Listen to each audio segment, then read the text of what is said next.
Greetings, wisdom friends. Today we have a tough one, but nevertheless, let's try our best to get to grips with our wisdom quotation. When the Tao is lost, there is goodness. When goodness is lost, there is morality. When morality is lost, there is ritual. Ritual is the husk of true faith, the beginning of chaos. Lao-tzu is traditionally considered the founder of Taoism and the author of the Tao Te Ching, translated as the Way, a foundational text of Taoism. His historical existence is debated, but he's believed to have lived around the 6th century BCE.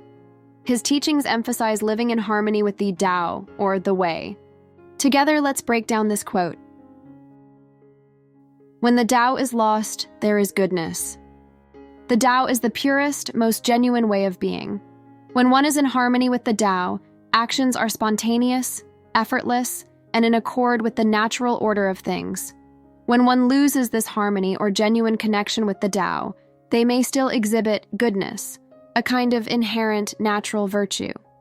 This is a lesser state than being in harmony with the Tao, but it's still a positive quality. When goodness is lost, there is morality. If ever this inherent goodness is lost, then people resort to defined codes of behavior, or morality. Morality in this context is seen as a structured set of rules that dictate what is right and wrong. It's an external system rather than an internal, innate understanding. When morality is lost, there is ritual. If morality wanes or becomes insincere, then people might adhere to rituals.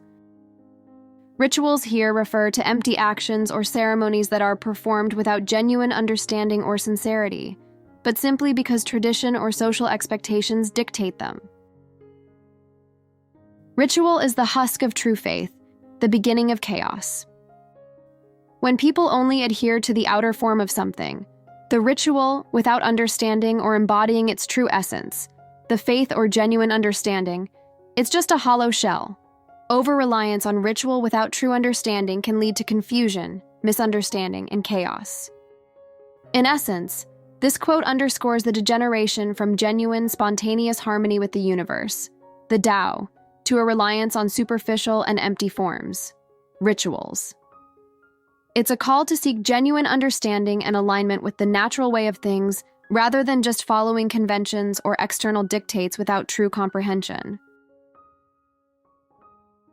Now, let's set ourselves up with an analogy to help us further understand this concept.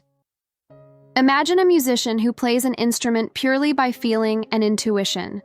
This musician doesn't need to think about the notes or techniques. The music just flows from them naturally, and it's beautiful and genuine. This represents being in harmony with the Tao, where actions are spontaneous and aligned with the natural order.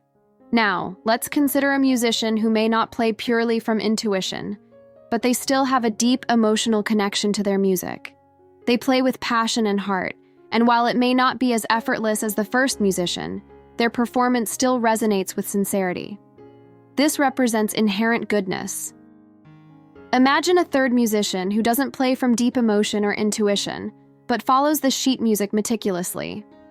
They might hit every note correctly and play technically well, but their performance lacks the soul and emotional depth of the previous musicians. They rely on the rules, the sheet music to guide them. This is like morality, a structured code. Finally, picture a musician who only goes through the motions. They might play scales or practice exercises daily because they were told it's essential, but they don't connect with the music. They might even perform in concerts because it's expected of them, but their heart isn't in it. Their actions have become ritualistic, devoid of the essence of music. In this analogy, the first musician embodies the spirit of music, much like one in harmony with the Tao.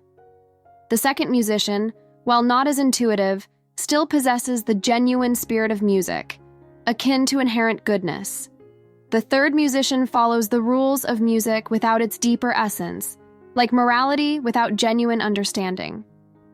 The fourth musician is just going through the motions without any heartfelt connection, representing empty rituals.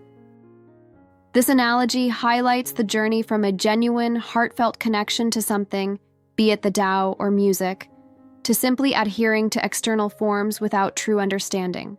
So how can we put Lao-tzu's insight into practice?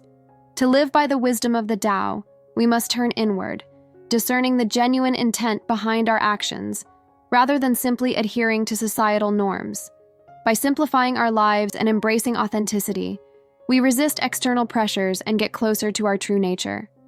Practicing mindfulness anchors us in the present, and as we engage with life's rituals, understanding their essence is key. Trust in intuition and let compassion guide actions, moving beyond rigid moral codes to genuine understanding. In doing so, we align more closely with the harmonious path that the Tao illuminates. Together, let's thank and remember Lao-tzu for the wisdom we've received today.